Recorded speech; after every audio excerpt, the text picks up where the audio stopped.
Good afternoon, ladies and gentlemen. My name is Long Nguyen. I'm a lecturer from the University of Medicine and Pharmacy, Vietnam, and I also working as a junior consultant in the University Hospital, Vietnam. And I'm delighted to be here today to talk about the C-section rate in my country, Vietnam. My presentation is divided into four main parts. I will start with some introduction of Vietnam, then I will take a look at maternal and neonatal mortality. And the next is the C-section rate in Vietnam and my hospital. And finally, I will mention about the common indication for C-section. Now we start with some general information about demographic and geographic features of Vietnam. Vietnam is the southeasternmost country in this Southeast Asia, and is cover a total area of approximately 330,000 kilometers square. According to the data of World Bank, there are estimated 96.5 million inhabitants as of 2019,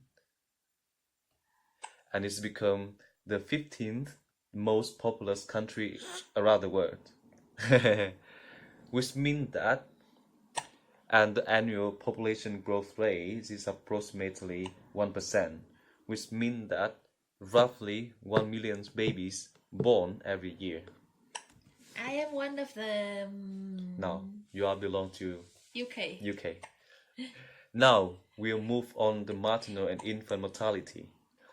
Based on the World Health Organization in 2015, there was a significant drop in the maternal mortality rate in Vietnam, as alongside with the average rate of the world in the previous time before 2006. And these figures remained unchanged during the last 10 years. In the years of 2015, it was recorded that maternal death rate was 54 on 100,000 live birth, which means that roughly 540 women die every year because of pregnancy. Similarly, there was a remarkable decrease in the neonatal death rate in the last 40 years. In 2017, neonatal mortality rate for Vietnam was 10.6 per 1,000 live births, according to the result of World Health Organization. Let's have a look on C-section rate. Please look at the pictures on the left-hand side, so the result of the study on the C-section rate around the world. Doctors use C-section to deliver the baby has nearly doubled in 15 years to reach the alarming proportion in a lot of countries. Researchers report the rate more than 50% in Dominican Republic, Brazil, Egypt, and Turkey in 2015. Unfortunately, according to the result of Yang and her colleagues in 2018, the C-section rate in Vietnam even higher. Those mentioned country at 58.6%. And moreover, the figure for private hospital is even significantly higher at 70.6%. And I personally think that it is alarm to my country.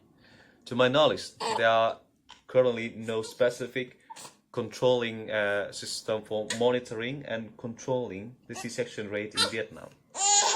And this could explain the high prevalence of C-section rate in Vietnam.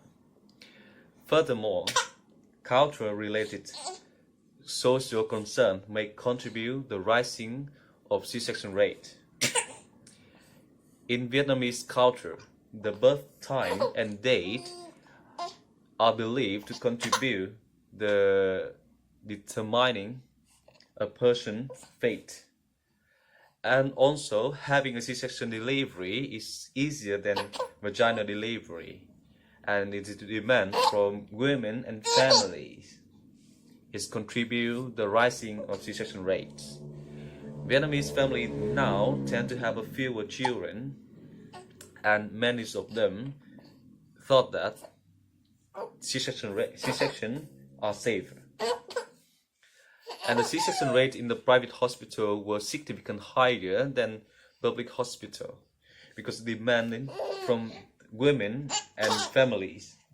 And the doctor can take more money, will take more salary, and less stressful than they perform C-section rather than vaginal delivery.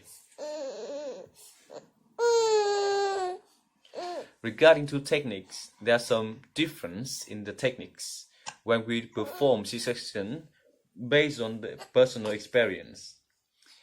While the most senior doctors or professors in my country opt to do the classic C-section techniques, the junior doctors like me prefer the simpler way to do the C-section, which make the operation time is being quicker and reduce the complication of this procedure, particularly infection rate. Let's move on the indication for C-section. According to the study of Yang, I found that the main indication for C-section was previous section. Cephalopelvic disproportion accounted for 15% and fetal distress was 13%. The other common indications for C-section were prolonged labor and oligohydramnios. These rates were similar to the main indication in other Asian countries, reported by World Health Organization. Similarly, in my hospital in July 2019, the result looked the same, with the previous C-section was the most common indication at 38%. And compared to 24% of fetal distress, while the failures progress accounted for 13%, the other indications such as bridge or large for gestational age share the same level at roughly 6%. Thus brings us to the end of my presentation. Thank you for your listening, attention, and it was my pleasure being here today. Thank you very much. Thank you.